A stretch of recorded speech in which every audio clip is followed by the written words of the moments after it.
didn't realize the sun was shining in so much. But that's okay, because it's feeling very much like that. This little light of mine, I'm gonna let it shine. And speaking of, that sort of song is a great example of what I want to talk about. I mean, it's a beautiful song, and we don't think of it as absurd, but really, what is music? Somebody decided to put their emotions into words and put together pieces of wood with strings on it and strum them, or to bend metal into weird hornly shapes that they can play in, so that they can put on an ensemble and make noise that other people like. Right? It also reminds me of a song that my DM and I did one time. It was more my song, and my it was my embracing absurdity, because I was learning how to play funk progressions on my bass, and I wanted to try to rap, and I'm not a rapper, not at all. But I wanted to have fun with it. I was kind of trying out all sorts of different genres, and the song became the 1 minute quickie because it only took a minute to play, and it ended up just being a song of absurdity. And near the end, I said something about how an interaction with somebody who didn't want to dance because they were worried that they didn't know the moves, and I'm like, don't worry, nobody knows how to dance. They just get out there and move a lot. you know. I know I said it more rhythmically than that, but that's the absurdity of it, even dancing. And think about it, people professionally dance. Like, they move their bodies in weird, absurd ways. Think of interpretive dancing. That's like the best kind of absurdity, to try to tell a story through the movement of your dancing only. And it's not a ballet, it's not a musical, it's not a sequence dance, it's completely freeform. To try to get others to feel what you feel and see what you see and know what you know just by the way that you move your body, usually to music, but some sort of sound. Think about how many people become successful doing that, right? I was also browsing through some of my videos, deciding what absurdity I want to do next. Maybe take a break and watch something funny. I've been watching What the Fit by Kevin Hart, which is really, really funny. And I like watching some of the games done by like Jimmy Fallon and James Cordone, and I like Whose Line Is It Anyways, which is a great example of people becoming famous being absurd. And I passed by this thing that showed Russell Brand talking to Craig Ferguson, and I really like Craig Ferguson as a comedian. Now, Russell Brand, to be honest, as much as I love absurdities, he annoys me. I like the stuff he has to say. Just his personality is, I don't know, it's not my favorite. But I like his essence. I like who he is as a person, and more than anything, like, he reminds me in many ways of Robin Williams, or I was going to call him Ace Ventura, but that's not his name, Jim Carrey. Just being absurd, just allowing yourself to be completely absurd and free in it, and look at how people support them. And there are so many others. Betty White, Dolly Parton. Like, how many people can you think of? Tiffany Haddish. Oh, what's her name from Nailed It? Oh, why can't I remember her name? I love her so much. I'm sure someone else will think of it. She's so fun and so absurd. And right along those lines, Tiffany, or not, Melissa McCarthy and Amy Schumer. It's like, there's so many people that literally became famous and are loved by their collectives and supported for the rest of their lives because they are completely absurd. And the funny thing is, they're really, like, when we think of absurdities, they're not necessarily going, I'm going to do this absurd thing. But there are people that become successful at that. Look at the last POTUS. Like, there are plenty of people who get into big, powerful positions who do horrible and or amazing things by being completely absurd. Like, it's everybody else who's taking things so seriously that ends up being the people that work the mines, for a lack of a better way to put it. Like, you're taking life so seriously that you have to follow the rules, and you have to think what everyone else thinks. You have to follow the collective and the herd, and you got to hold yourself hyper accountable, and you got to always have a certain number of rigid rules and expectations and follow a flow and process that's when we do that, that's when we get stuck.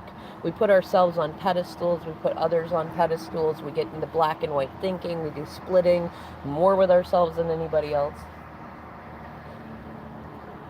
And it's when we allow ourselves to be ourselves, the raw moments, the silly moments, the sad moments, the ridiculously hilarious moments.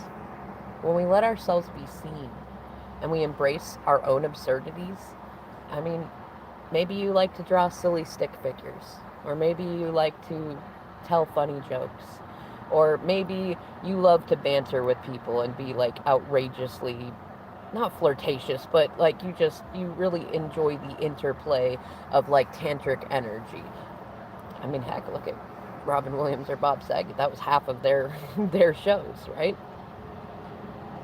Absurdities can really take you far.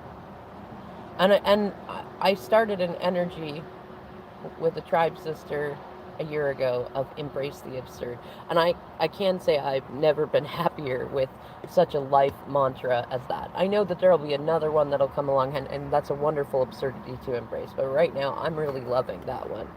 And sometimes embracing the absurd can actually be embracing a very realistic reality that we've simply not allowed ourselves to have, which is kind of why I wanted to do this nugget, because it's like I could throw out at people all day, like, what are your dreams? What are things that you would like to have that you've been telling yourself you can't have? And all sorts of people will say, I'm a millionaire, I'm a billionaire.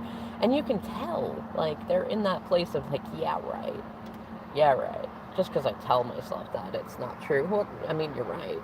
If you think about it that way, if you don't like money, if you don't like fame, if you haven't dealt with your shadows about all sorts of things, yeah, you're right. It's not going to happen, and least of all by you just saying it once like that. But if you can get into the energy where every day you take 5 minutes and you imagine what life would genuinely be like if you had that money.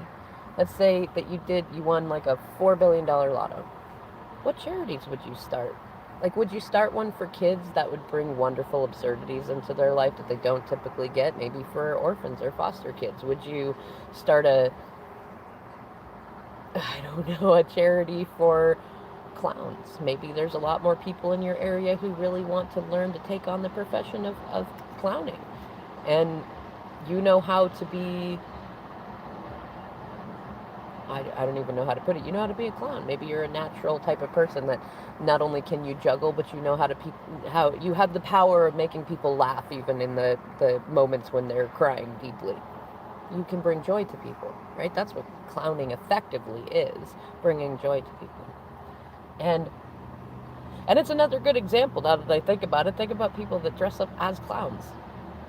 Like, that's about absurdity. Or pirates, or, like parades that we put on and they become famous.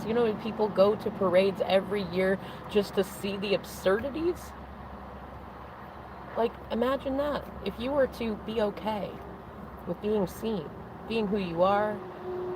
I mean, there's even people who are so absurd that they make their fame and their money on being overly serious.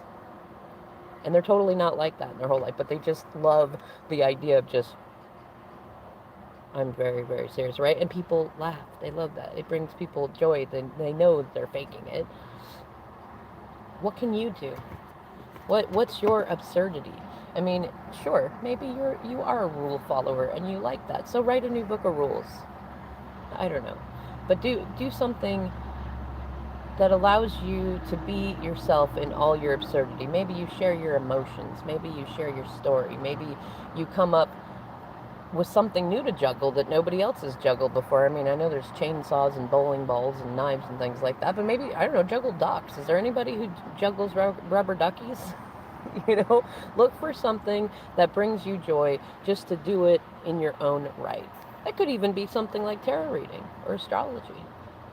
What's something that just feels like up to this point you felt like, that's absurd, I could never do that, nobody wants to hear my opinion, nobody thinks I'm that funny, or there's no way that I could become famous just I don't know, being silly.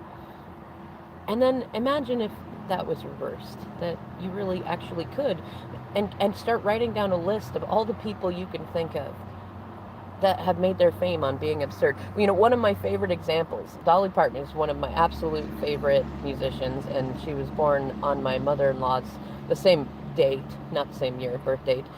She's a Capricorn too, or at least a Capricorn sun, and I love it because people ask her about her look, the big hair, all the makeup, everything, and so he says, where was your look inspired from? And she'll talk about how when she grew up in a small town, there was this woman who was dressed much like she is, and like when she was little, she asked her mom who that was, and she goes, "That's the town tramp." And most everybody else would have been like, "Oh, I don't want to dress like that or be like that or do that stuff." But Dolly, though, in her wonderful absurdities, was like, "I really like that. Like, she's free. Like, yeah, sure, people don't think great things about her, but she could dress how she wants. She could look how she wants. She can have big hair if she wants, things like that, right?" And that's beautiful. And Dolly doesn't look like a town tramp at all. Like, she made the look her own. She made the vibe her own. And being a Capricorn, she's very specific about what she does and doesn't do in that arena. And so it's a wonderful absurdity. And if you think about it, I mean, I don't know if she's written the most songs over anybody. I think she's close. I think I read something the other day about like and she's one of the most accomplished musicians. She does charity, she's done acting, she's done so many things. And think about it. That started for her more or less when she embraced absurdities like that when she was very young. And now, if you can imagine, when she's getting ready to be a stage presence, when she's getting ready to have company, she gets on her tramp look, and she knows that she's beautiful and she's free and she loves it, and that energy carries into what she does. It puts her in the energy of being the highest vibration in the room. And so many others have done that, you know. It's funny, through my head I'm thinking of all the different people that I could list off that they make their living in the most fun ways because they embrace absurdities. Even if we look at Eckhart Tolle, Power of Now. How absurd is that? That if you stop fearing the future, if you learn about the pain body and the inner being, that you can experience true bliss and calmness. Or Abraham Hicks, the absurdity of manifesting things by getting into the vibration of it. Or Tony Robbins, that if you make your blueprint, your life blueprint, match your belief systems, that you'll be happy and successful. These are all absurdities, and I could go on and on about the little ways that got them there. And for a lot of people, I mean, say, how many times has like a homeless person suddenly had an idea and they managed to they had enough energy and enough good vibes to carry them through talking to the right people, that then they became CEOs and billionaires. That would seem quite absurd, especially to others who haven't gotten out of that situation. But they did it. They've done it. It's been done. People have done this for probably millions of years. I mean, the absurdity that we as humans started learning to communicate with each other by using branches and twigs to leave messages for passersby, or pictures on stones, or there's so many absurdities that never would have happened if somebody didn't go, "I want to play with that."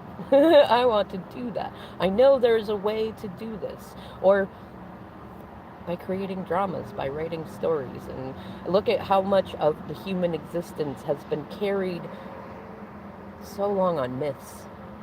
And we don't really even know if those myths were ever actually a genuine reality, minotaurs and unicorns and fairies, or if they were just made up. But think about the wonderfulness of, if they were made up, these stories were made up to tell each other, to teach a story, to help impart wisdom, to bring joy into people's lives, to explain emotions and things like that. How absurd is that? Like, that's been one of the most successful absurdities ever, and they still make movies based on those stories they're usually box office hits.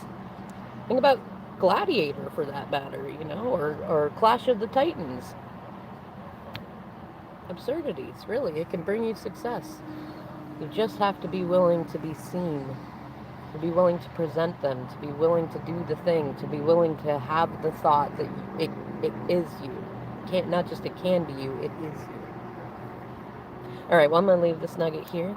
and I'll see you in the next video.